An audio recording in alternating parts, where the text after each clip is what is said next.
Hey everyone, I'm Pat Fitzmaurice, managing editor of BettingPros and Fantasy Pros, here to give you my favorite player props for the NFL Conference Championship games.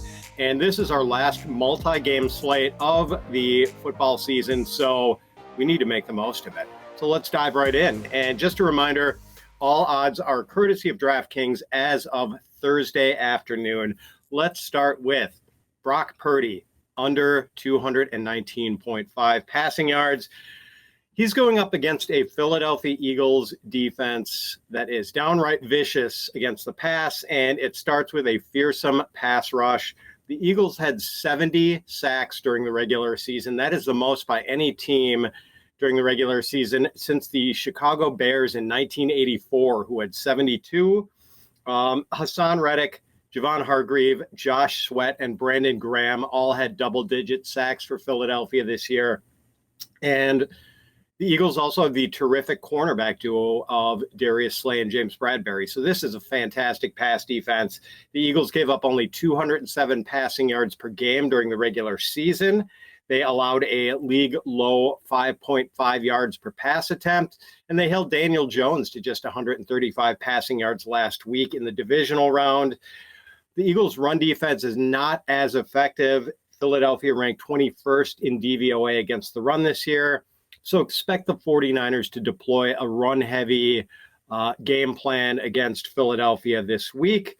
The 49ers have been pretty judicious about not overexposing Brock Purdy. So as a result, in his 7 starts this year, he has averaged 26.1 pass attempts per game. He threw 29 times against the Cowboys last week and finished with 214 passing yards. Philadelphia has got an even better pass defense than the Cowboys do, so I expect Purdy to come up short of 219.5 yards. Joe Burrow, under 279.5 passing yards. So Burrow has faced the Chiefs 3 times in the last 2 seasons. His yardage totals in those 3 games, 446 yards, 250 yards, and 286 yards. So why do I expect Burrow to finish under 279.5 when he's had some success against the Chiefs recently? Well, Burrow has thrown for 242 or fewer yards in 3 consecutive games and 5 of the last 6. He's averaged just 6.3 yards per pass attempt over his last 6 games. And the Bengals have 3 of their starting offensive linemen hurt: right guard Alex Kappa and tackles Jonah Williams and Lael Collins. Collins is out for the season with the torn ACL, and it's pretty unlikely that we're going to see either Jonah Williams or Alex Kappa this weekend. Jonah Williams dislocated his kneecap, and Kappa has what's believed to be a high ankle sprain. So pretty unlikely either one plays in the AFC Championship game. Now, the Bengals offense did not miss a beat last week against the Bills. They were pretty terrific in that game and actually kind of shoved around the Bills' defensive front 7 in that game. But Cincinnati's got a tougher opponent this week as far as pass rush goes.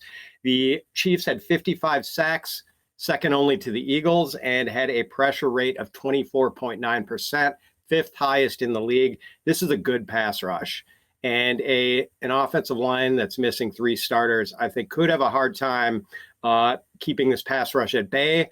Therefore, I expect the Bengals to try to mix run and pass. I don't think Burrow is going to have a ton of pass attempts unless the Bengals fall behind. So, and I also don't expect Burrow to have the time to find Jamar Chase and T. Higgins on deeper routes downfield. So, yeah, last week against the Bills, Burrow had 242 passing yards, and I think we see him post a similar sort of number this week. I like him under 279.5 passing yards.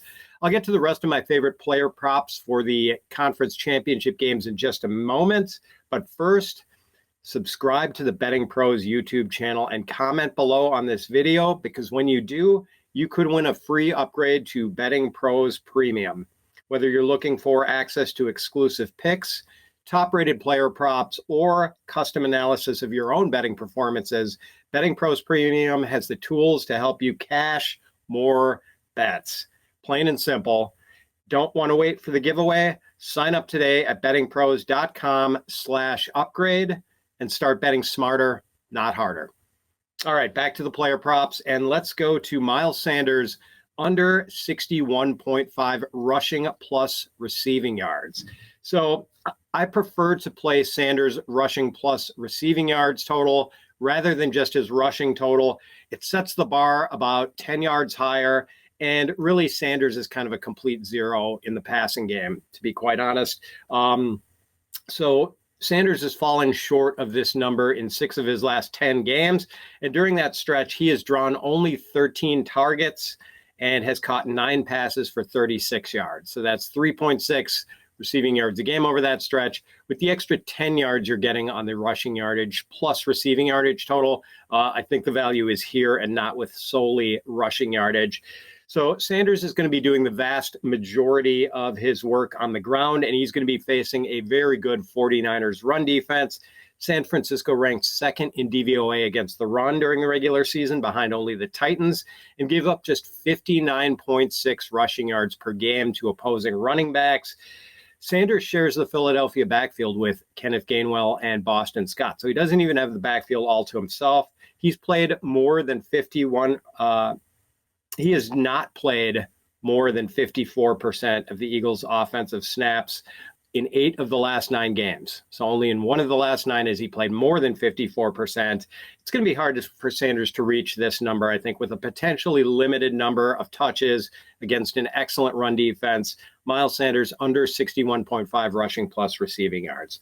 All right, Joe Mixon over 58.5 rushing yards.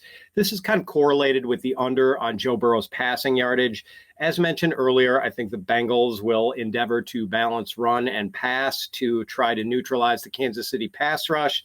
Cincinnati's injury-riddled offensive line will probably find it easier to open holes against the Chiefs' run defense that ranks 15th in DVOA, rather than neutralize a Chiefs pass rush that ranks 2nd in sacks and 5th in pressure rate. So Mixon has cleared this number in 3 of his last 6 games. And last week he ran 20 times for 105 yards in the win over the Bills. He's had double-digit carries in 6 straight games. I like Joe Mixon over 58.5 rushing yards.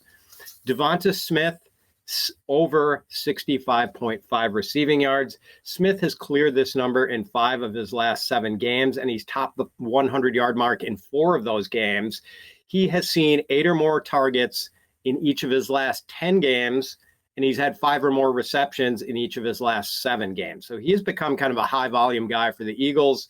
As noted earlier, the San Francisco run defense is outstanding, so I do think the Eagles are going to have to throw the ball on Sunday when they host San Francisco. The 49ers gave up the 6th most receiving yards to wide receivers during the regular season. DeVonta Smith over 65.5 receiving yards. And finally, Noah Gray, the Chiefs' other tight end, over 12.5 receiving yards.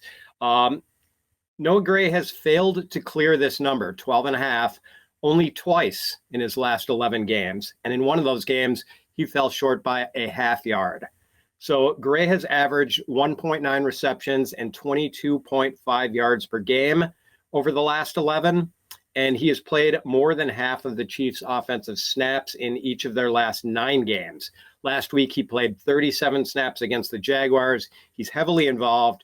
Gray is going to be facing a Bengals defense that allowed the 9th most receiving yards to tight ends during the regular season. I really like Noah Gray to go over 12.5 receiving yards. So let's recap this week's action.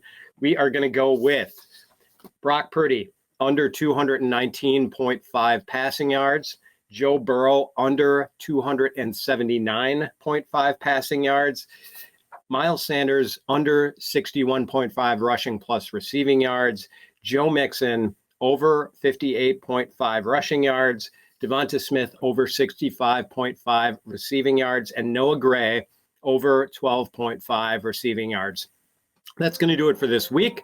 I wish you the best of luck with your wagers in NFL Championship Sunday. Good luck to you, and we'll talk to you before the Super Bowl. So long, everyone.